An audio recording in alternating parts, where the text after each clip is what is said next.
Today we're here with Wendy Ostroff. She is an applied developmental and cognitive psychologist at Sonoma State University in California. She's also the author of 2 ASCD books, Understanding How Young Children Learn and Cultivating Curiosity in K through 12 Classrooms. So Wendy, you wrote an article for EL's November issue on the early learners about keeping kids engaged in remote learning who are, in K through 3rd grade. So can you give us like 3 to 4 tips on what you think, how you think we could keep the social in remote learning, especially for younger kids? Sure. I think first we really have to remember that all learning is social. So the way that kids have learned throughout tens of thousands of years of evolution is with other kids and in that kind of interchange with people. So my first tip is to make any distance learning as social and as collaborative as possible, because it's easy to fall into a didactic mode where the teacher is telling and the students are listening. And especially for our youngest learners, the point of school isn't just checking the boxes of the learning outcomes for the class. The point of school for a lot of us, and I think a lot of experts might argue that that's the most important point of school, is the kind of social learning that happens sometimes outside of the lesson. So if there's any way we can do that in this remote environment, using breakout rooms and Zoom is a great one, but also after class. What I'm seeing with a lot of young kids is that they're able to engage during the school day, but as soon as they're done at noon or 1 o'clock or 2 o'clock, they have an emptiness where they're not getting to play with their friends. So I think teachers need to bridge that gap for students, to help them connect with learning buddies, to help them connect with kids to read with, to create book clubs, to create online gaming formats that kids can get into, or just a hangout room, just a place to go to help with homework or to draw together, to come together and draw or to make some plans. I think there's really a disconnect for a lot of kids from the school life and then the social life, which there's kind of an emptiness for them when the school day is over. My second tip has to do with giving kids choice, and I think that brings them into the social engagement in their own classroom. So if they get to decide the topics that they're studying, if they get to choose from a menu of options, if they get to decide the modality that they can engage in, that has a lot to do with their intrinsic motivation. And I think that's one of the problems we're seeing in distance learning for our youngest learners, especially, is that they're able to do the work, but it's very top down, that they're responding to what the teacher wants. Mm-hmm. They're giving the teacher what he or she wants, but that their own motivation, that their own desire and passion to do things is sort of waning as we're going into this for months and months. So letting kids choose and pairing them up with other kids that have similar interests so that they can feed off one another, so that they can get inspired by one another. And that kind of brings me to my third tip, is to be playful, that little kids need to play, and play is the critical ingredient for their learning, especially at young ages. So we can give them playful opportunities in Zoom, but oftentimes I'm seeing teachers themselves are not feeling very playful, and the teachers are sort of stressed. And the way the teachers set up the culture of the class really impacts the ability of kids to find that room. And it's being playful as in, games and joy and surprise, but also the play, like a rubber band has play. So if you have the opportunity to stretch things in new ways as a teacher, for you to be enthusiastic, for you to be exploratory, for you to take a risk and share something about yourself with the children. These kids, many kids are with stressed out parents working from home. Many kids are with depressed parents working from home. Depression is really skyrocketing. So they need more than ever to be engaged in some kind of play. So the more that we can integrate that into the day, and not just have it be separate, like we do our work and then we do our play, but to do playful learning where we do games and we do scavenger hunts and we run around our space and we do silly things together. And sometimes it's not scripted. Sometimes it's more like improv. Something silly happens and we go with it rather than shutting it down. I think can bring a lot of joy for young children, and they need that kind of surprise and joy so much.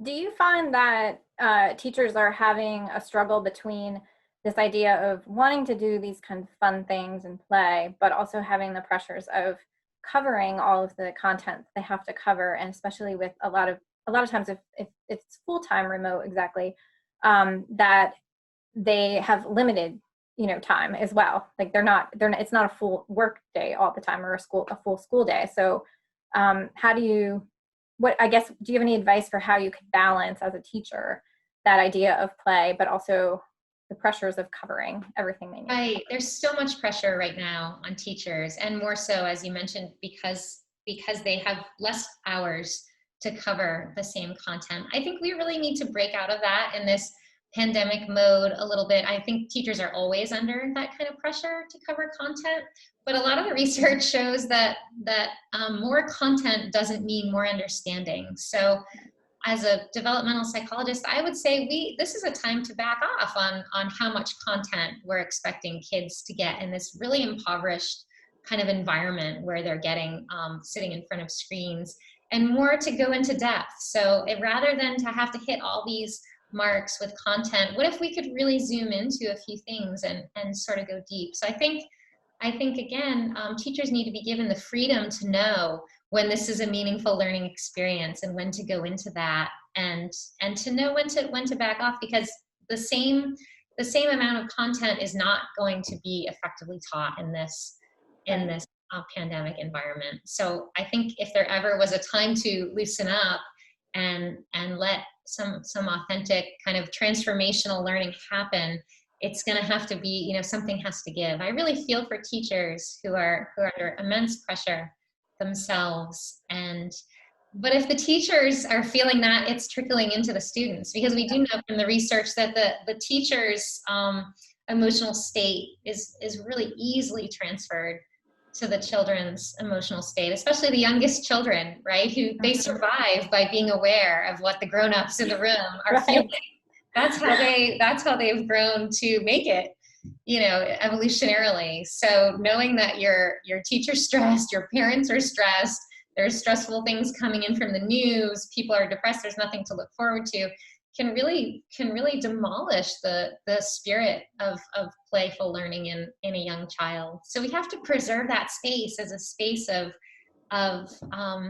letting things happen, and a space of authentic discovery, and a space of kind of letting the mind wander, losing track of time, mixing up time. I was going to say one more bit of advice is, the schedules are really helpful, because at first it was very hard for us to manage these days with everyone, you know, remote learning and working from home. But now that we have our schedules, I think we've gotten a little too attached to our schedules. And I see the youngest learners really in this checking box mode as little executives. You know, I have a meeting at 10, I have a meeting at 11:15, and trying to hit these boxes. But then we need to throw out the schedule sometimes. We need to have special days. We need to let things run long if they're having fun. We need to take an hour off if they're doing something creative and come back and share.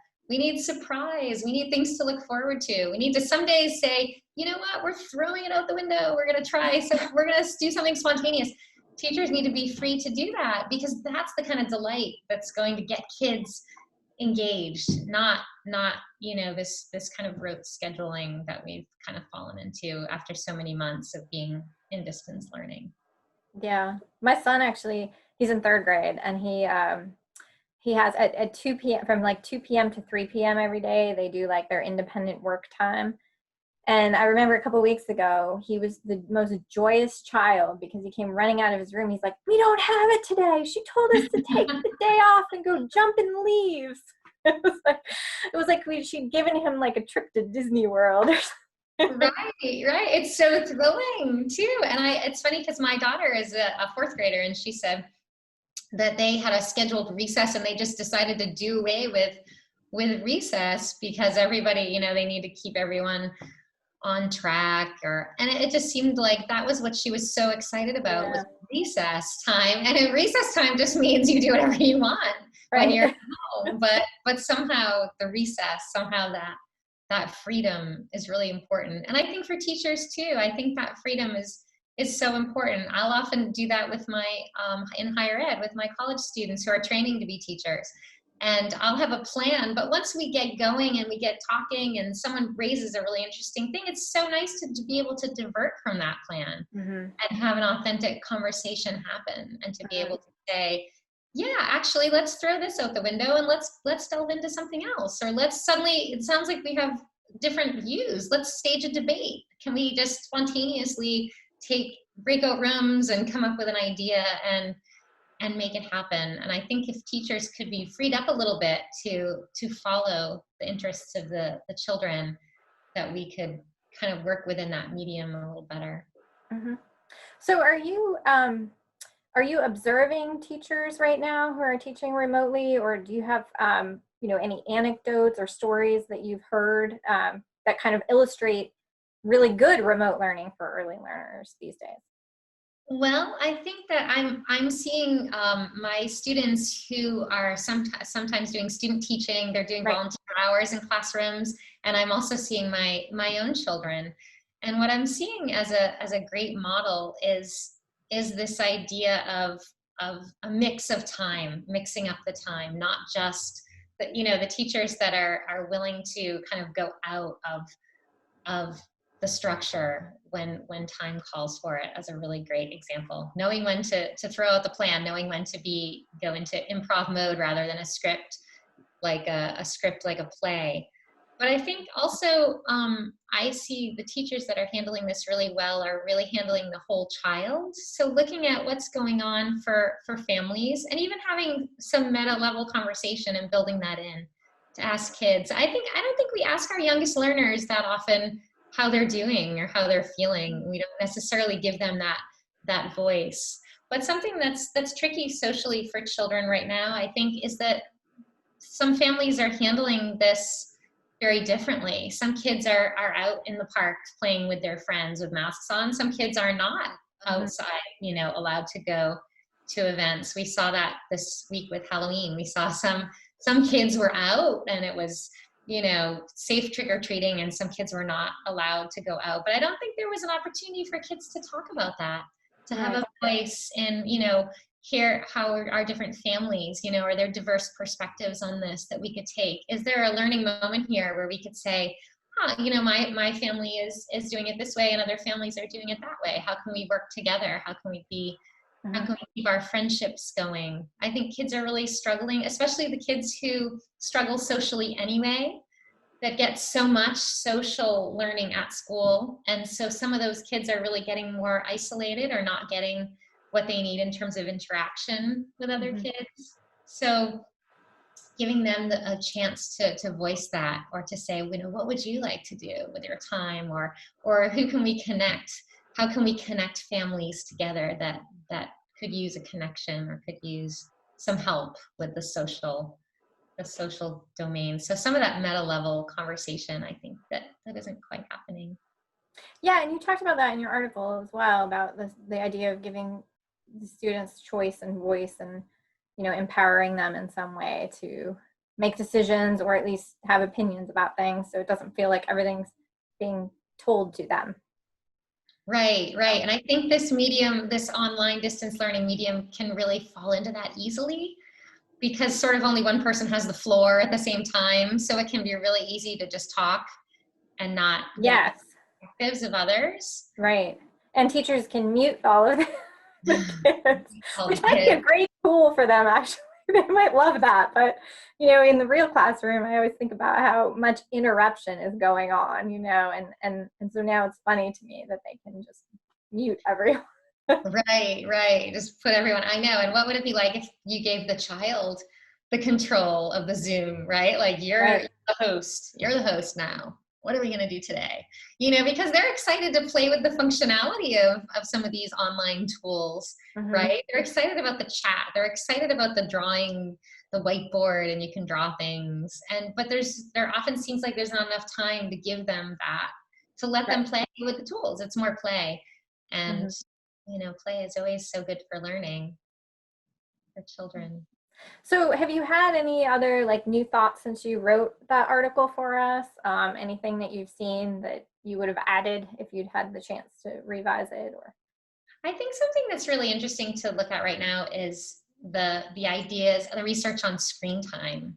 So when I had initially been researching for this article, I really got to delve into the research on screen time, because there's some parent shaming around screen time that we've had in our culture for a while, is sort of like, well, they should be doing other better things. And now that we're all trapped inside in this pandemic, is saying, okay, well, now they are on screens a lot. So what's the difference between positive screen time and, the other kind that we don't want our kids to be doing? And I think we have to get a more nuanced understanding of that. The research really shows that it depends what you're doing, of course, that the screen is just a medium, and that there are lots of complex, interesting ways to play on screens with other kids. So I'm sort of wishing we could open up that conversation more about what's a good use of a screen, and what's a less good use of a screen, and in what ways can we be social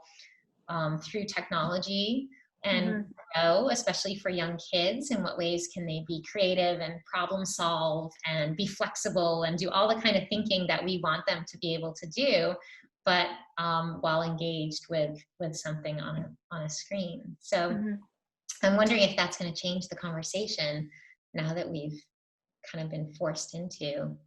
I'm sure there's tons of research going on right now about all of that will come out. But did you come across any like particularly really interesting research or stat or anything that sort of illuminated things for you?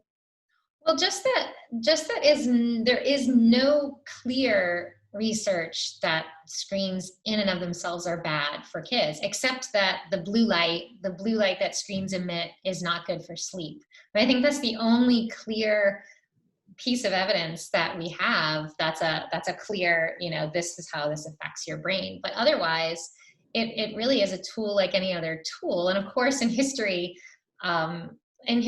people were upset when the printing press was invented that there was going to be no more scribes and there were going to be no more real learning. They said that we'll never learn again now that we have, people aren't copying things down. And even written language was seen as a threat to the intellectual tradition of the oral tradition. So throughout our history, we've seen everyone's been always nervous about new tools kind of derailing the intellectual. But if you see the amazing things that artists have done, and we humans in times of challenge really do come up with incredibly creative, incredible responses to our challenges. And I have no doubt that kids are doing amazing things with the mediums, and being stuck. But I hope that we don't get into a negative spiral with that, and then instead we can celebrate and say, how can we use these tools to do art? How can we share? How can we use video, and how can we use audio, and how can we communicate and come together and work together? So mostly I'd say that the research, though mixed, is not showing any clear negative effect on kids' brains or learning purely as a result of that tool. It's how you use that tool, that whether active or passive, that really makes the big difference. Right. It's funny because when I was asked to write the piece, I had a little panicked moment, because I realized that I had a lot of biases against remote learning, and a lot of biases against kids on screens, and saying, oh, this is terrible. I felt my own kind of reactionary depression to the situation, to say, oh, this is never going to work. This is never going to work for students. And yet, I do think it would be better for kids to be together. I do think that social is so important for children's development. But what I was able to discover by writing the piece was that there really are creative and interesting ways to handle this moment in time, to handle this pandemic. It's just that we have to kind of break out of some molds that we're in ourselves. We have to challenge our own biases as educators. And I think that for me, I really had to ask myself, what is the point of school? To break it down to the bare, what are we trying to accomplish here? and, you know, what is the point of learning for kids, and how do kids best learn? And I kept coming back time and time again to the freedom for kids and the freedom for teachers to be creative, to express themselves, to be spontaneous, to be in the moment, to get carried away. That I think that really is the best learning, is the playful learning, the type of learning when you lose track of time and you get into that kind of zone or flow state when ideas are just coming to you without being predicted. And so it just, my whole realization myself was, what are the ways that our thinking is bounded about school, and how can we unbound that in order to get some good learning to happen even in this challenging time. So I definitely learned a lot by piece. I did, and I think it has affected myself as a teacher and as a parent too, to kind of loosen up our expectations and see what interesting things can happen, right? As we are resilient humans, see what we'll come up with, and listen to kids, listen to kids and listen to teachers. Right. And be creative. It'll be interesting to see sort of what things stick and stay around after, and, what goes away. I mean, I'm sure we all want to get back to in-person learning, but, are there things about this that we've learned about remote learning that we could apply? Right. What things will stay. Exactly. Yeah. What little silver linings have we realized about ourselves? Right.